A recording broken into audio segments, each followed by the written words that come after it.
اعوذ باللہ من الشیطان الرجیم بسم اللہ الرحمن الرحیم۔ السلام علیکم ورحمۃ اللہ وبرکاتہ۔ سامعین محترم، امید کرتی ہوں آپ سب لوگ بخیر و عافیت ہوں گے، ایمان کے بہترین درجے پر ہوں گے۔ اللہ رب العزت سے دعا ہے کہ آج کے بابرکت دن کے صدقے، حسین آل حسین کے صدقے، شہدائے کربلا، غازی کربلا کے صدقے، بی بی فاطمہ الزہرا رضی اللہ تعالیٰ عنہ کے صدقے، بی بی زینب کے صدقے ہماری دعاؤں کو اپنی بارگاہ میں قبول و منظور فرما لے، ہمارے گناہوں کو معاف فرما دے، اور ہماری وہ دعائیں جو تیرے کو ان کی محتاج ہیں ان کو اپنی بارگاہ میں شرف قبولیت عطا فرما دے، آمین یا رب العالمین۔ دوستوں، آج چہلم حسین ہے۔ آج جب 40 دن مکمل ہو گئے حسین کو اس دنیا سے گئے ہوئے، جب کربلا کی مٹی ٹھنڈی ہو گئی ہے، جب قافلہ واپس پہنچ چکا مدینہ پاک۔ دوستوں، جہاں بی بی زینب نے بتا دیا کہ کتنی مصیبتیں اور کتنی پریشانیاں کیوں نہ آ جائیں، عورت کا پردہ کبھی ختم نہیں ہوتا،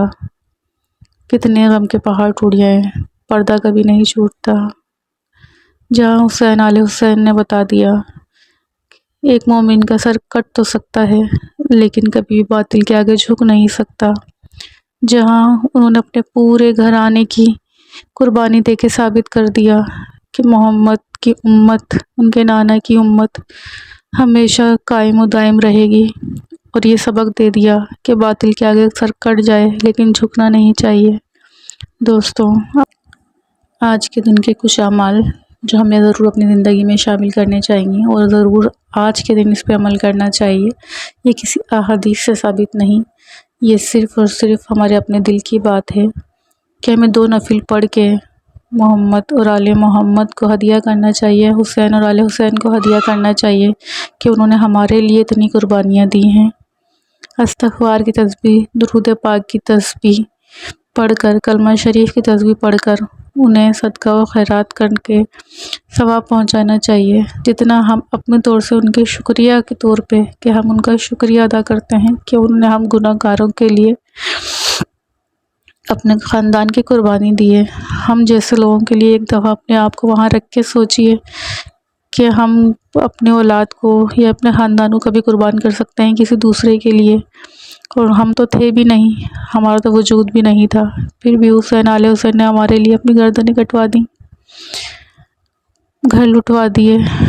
بیویاں بے بس رہ گئیں۔ کم از کم آج کے دن ہم ان کا اس طرح تو شکر ادا کر سکتے ہیں، اس طرح ان کا شکریہ ادا کر سکتے ہیں کہ ان کو پڑھ کے بخشیں، ان کو ہدیہ کریں، ان کو تحفے بھیجیں کہ وہ بھی ہم سے خوش ہو جائیں، ہمارے آقا جان بھی ہم سے خوش ہو جائیں۔ اللہ پاک آج کے دن ہمیں کثرت درود پاک اور استغفار پڑھنے کی توفیق عطا فرمائے۔ دوستوں، آج کی ویڈیو بس یہیں تک، امید کرتی ہوں آپ ضرور یہ عمل کریں گے۔ اللہ پاک ہم سب کی دعاؤں کو قبول فرمائے، ہم سب کی بخشش اور مغفرت فرمائے۔ ویڈیو میں کچھ بھی اچھا لگا ہو تو لائک شیئر ضرور کیجیے گا، چینل کو سبسکرائب ضرور کیجیے گا، دعاؤں میں یاد رکھیے گا۔ صلی اللہ علی محمد صلی اللہ علیہ وآلہ وسلم۔